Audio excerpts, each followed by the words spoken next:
bagamba nti eryokanga neetonnya ne tulaba ensiisira bwe zenkanya emyoyo.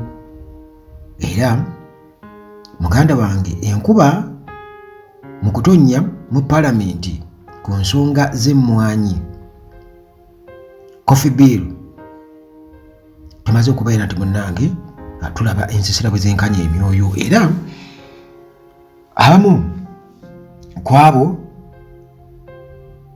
ababadde mu njega naddala ebyobufuzi wano nga abantu beebuuza nti muli eno oba muli eri, kwegamba katugeze abalya mu luleme n'oluzise, nti ekigere ekimu kiri mu opposition ekirala kiri mu NRM, naye nga ekyakiraga bulazi bakiraga bulazi, naye ng'ebiseera ebisinga obungi nti just ebigere byonna bibeerayo mu NRM eno, just aba akulosinga bukulosinze bwati mpola mpola kwerimbikayo. Kakati Mpuuga amaze okukakasa nti nze sikyali opposition, I'm no longer opposition, sikyali opposition. Jukira nti General Museveni yamuwaanamuuko awo naga nti nina ebisajja byenga by'Empuuga mu bironde ebitulya tuliira ku sowaani y'emu. Era waliwo omuntu yabadde agamba kisajja kyattu mukireke. Kati Mpuuga teyalabiseeko mu kokasi ya Nuupu Ssenyonyi aji yabadde ayise okusobola okubeera nti nno bawakanya coffee bill. Bino byabaddewo nga tetunaba kugenda mu paalamenti mu ngoomi eyabaddeyo eyazaake ne omubaka Akol, leader of opposition Right Honorable Joel Ssenyonyi yabadde bannange ayise bukubirire opposition caucus okusobola okubeera nti strategizinga bakola enteekateeka ennambika obulungi butya bwe bagenda okubeera nga bawakanya ba member aba National Resistance Movement NRM ababadde munnange bo bwe batyo beewaga era nga bakakasa nga bwe bagenda okubeera nti basimba emabega wa biiru eno bagiwagire era erabe ng'eyisibwa. Era ng'eno munnange biiru gitwogerako lwaki Joel Ssenyonyi yabadde ajjeyo n'ag'omu buto gonna okusobola okulaba ng'ewakanyizibwa kwe kubeera nti munnange biiru eno bwetyo yayisiddwa dda, already yatadde dda emmwanyi za Uganda mu mikono gya Piniti. Already nti emmwanyi Uganda's coffee sector eri mu mikono egy'omukyala gwe bayita Piniti, munywanyi wa Museveni gwe yaleeta okusobola okubeera nga munnanga amukwasaganyiza ku nsonga eyo amwewuleko. Olwo ebiddirira twekaabire. Mujjukira ebyali ku Vanilla mubimanyi bulungi, ajja kwebuuza ati kati mwekaabire buki. Vanilla muganda wange anti kimuba mumanya nti wano buli kintu kyonna ekigwawo waliwo ate abakikyukiramu bo ne bagifuula advantage, eba disadvantage oba advantage mu disadvantage. Tikigwawo nga kibi, kati ate bo ne batwala omukisa ogwo okubeera nga bayitira omwo era bo ne bakikuba nga boolaba COVID bwe yali.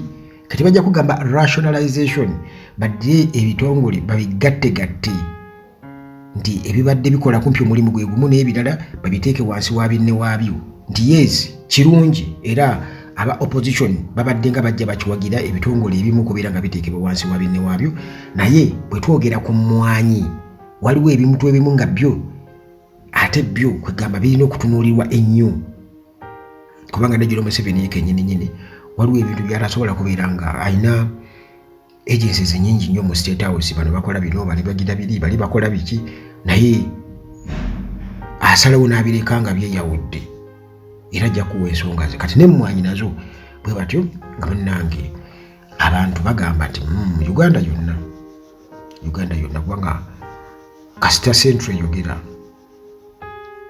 kubanga buli kimu kiva wano, kitegeeza nti Uganda yonna eba eyogedde nti emmwanyi zisigale awo mu Uganda Coffee Development Authority, tuleme kubeera nga tuziteeka gye tutategeera. Kakati eyali leader of opposition Mathias Mpuuga Nsamba teyabadde mu kokasi eno Ssenyonyi gye yayise okusobola okubeera nga basala entotto kutya bwe bagenda okubeera nga basimbira bbiiro eno ekkuuli. Era olwo netutandika okubeera nga twewuunya jjukira gye buvuddeko yavaayo n'alaga nti naye acriticising ekya Uganda Coffee Development Authority okubeera nti nno bagiteeka wansi wa Ministry of Agriculture, era asuubira okuba nti ekyo yakikola lwakuba akimanyi nti nno kijja kusobola okumuwa backing wali e Masaka, naye bwe kijja kukubeera nti nno alina okulonda abajjukira lwe kyeyaliiwo akalulu kekabeerawa ne bwanika we bakiwakanya oba naye Mpuuga ng'abuuziddwa ku kino nti lwaki munnange tewabaddeyo, lwaki nno attendance. Mpuuga bw'atyo n'atutegeeza nti munnange nze ngeri ekiri nti sikyali member wa opposition, kitegeeza sirigenda kubeera mu kokasi ya opposition yonna kubanga ye takyali member wa opposition. Ayogedde kati ng'omusezi agula essowaani, era kitegeeza nti amaze okulaga nti ashifutinze, era yashifutinga dda nga bw'onoga nti awo omuntu yali yanoba naye kati anobedde ddala mu butongole. Era munnange kino ku side ya opposition kyongera okulaga ennyaafa ezirimu n'emponko ezirimu nti opposition okwegatta wano Uganda naddala tugenda mu kavuka 2026 ekyo nsuubira okuba nti essaawa yakakati abali mu opposition ba key players baali badde bakinogera dde eddagala era nga bakimanyi bulungi nnyo nti basobola kwegatta n'abo abatonotono oba obutaba n'abo abatonotono abo ngera bwe kyali mu kalulu ka 2021 twakiraba Bobi Wine bamulaba nga Kyakayiga, era bonna bajja ne beesimba ono weebuuza tikali mwajja ne mwesimba wono Kyakayiga ne mwafunamu ki okuli kukuswala obuswazi, okuli kukuswala obuswazi n'okujungulula ekitiibwa kya opposition kuba buli omu ayagala bamulabe. Naye munnange era abo kati nga maawo twakitegeera ti yali saakasente konna kubanga ne sente za kampeyini bali tebamanya gye yazijja, ne mu FDC bwe kyali amaliya ati sente gye yazijja nga tewategeerekeka, era twamala ne tubitegeera oluvannyuma anti munnange just a matter of time. Kakati munnange kokasi eno Joel Ssenyonyi gye yabadde ayise yabadde essira eritadde okuteekawo oba okuformulatinga response okuddamu okw'amaanyi okutegeka obulungi ku pulaani za NRM zeetegeka, era nga opposition members babadde bakirabanga direct threat eri abalimi b'emmwanyi wano e Uganda, kwegamba okutiisibwatiisibwa muganda wange okukoleddwa obutereevu eri abalimi b'emmwanyi wamu n'ebyenfuna ku bantu aba bulijjo.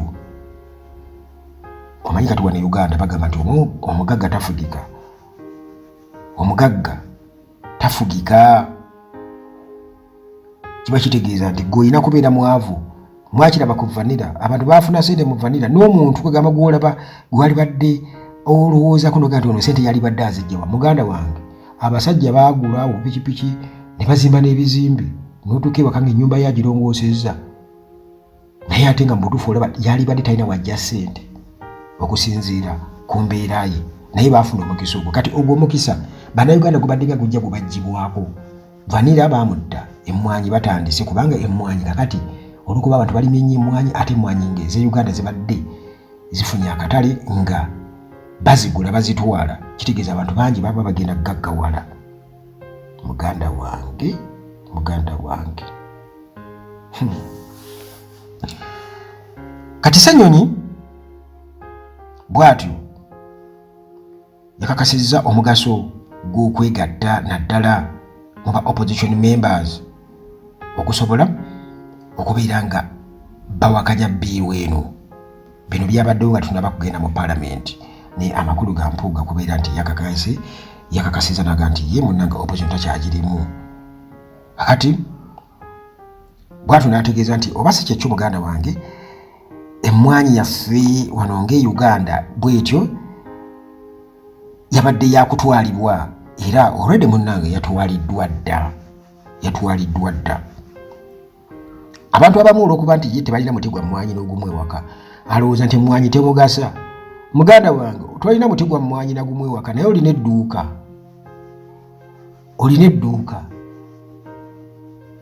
era abagenda okugula ebintu mu dduuka eryo balina okubaako oyo bajja ssente. Bwe waba nga tewali mujja tandika okuweza bannange essente ebuze kubanga temulinawo kintu kye mutunda ku nsi yonna. Kati emmwanyi kyekimu ku ebyo ekisobola okujuna omuntu owa wansi kubanga oli directly involved mu kyo. Bwe banagamba ebyobulambuzi gwe togenda kubifunamu directly nti bigenda kukuteekera ekyokulya ku mmeeza, naye emmwanyi eteeka ekyokulya ku mmeeza directly. Oba okitegeera kyentegeeza nti gwe otundayo kilo z'emmwanyi wali oba 5 kitegeeza oba omaze okugula akawunga ne sukaali ne sabbuuni n'omunnyo n'ekibiriiti. Naye bannaffe bali ebyo nga bwe mbimenye oyinza n'omubuuza neggwe sukaali agula sente mmeka tamanyi, ekibiriiti tamanyi. Kakati ebyo muganda wange bisobola kutegeerekeka bantu nga bo babitegeera. Kakati munnange Ssenyonyi wamu ne bakolegi be batyo babadde bagenze mu palamenti nga bamaliridde okubeera nga bawagira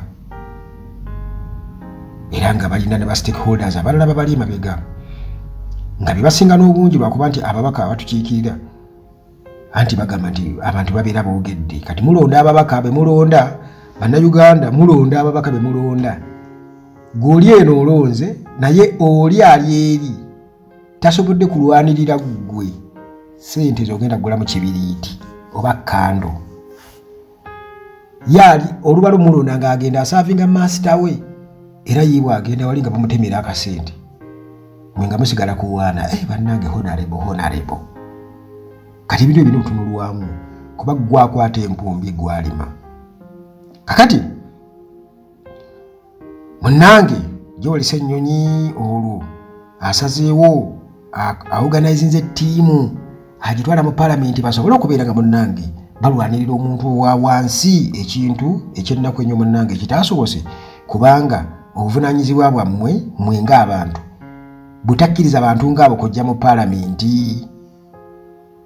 Buvunaanyizibwa bwammwe gwe mukisa gwokka gwe mulina gwe naawe osobola okubeera nga osobola okugulayo pikipiki nawe neekutambuza naye bw'owulira miliyoni 5 piki egula sente meka miliyoni meka 5 ezo nyinza zijjawa osobola okulima emmwanyi n'ofuna pikipiki naye ekyo gwe kennyini okirinnyamu eggere olw'okubanga gwe owagira buwagizi. Kale naye Mpuuga yoreda amaze okubeera ng'akakasa nti takyali opposition. Yagambye takyali mu opposition ye temumubala nga opposition, temugezaako ne mumubala nga opposition era ne mu caucus ey'okulwanisa Coffee Bill teyabaddeyo. Kale waakiri yaligambye nti ekintu tte mu caucus eno si lwakuba nti nzikkaanya nnyo n'obukulembeze bwa Nuupu naye olw'okuba nti nno ndiwo ku kaadi ya Nuupu kaŋŋende kubanga kino kyetaagisa.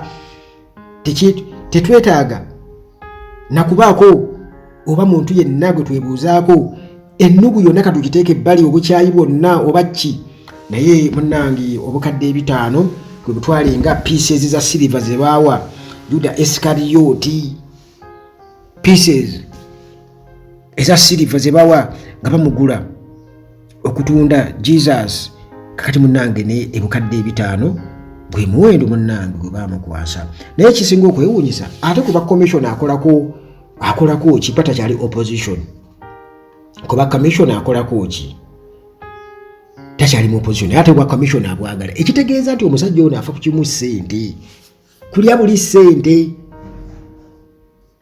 kikintu kyokka kyafaako mu bulamu bwe kulya buli ssente. era tajja kuta kifo ekyo naye atugamba am no longer opposition kati awo akolawo ki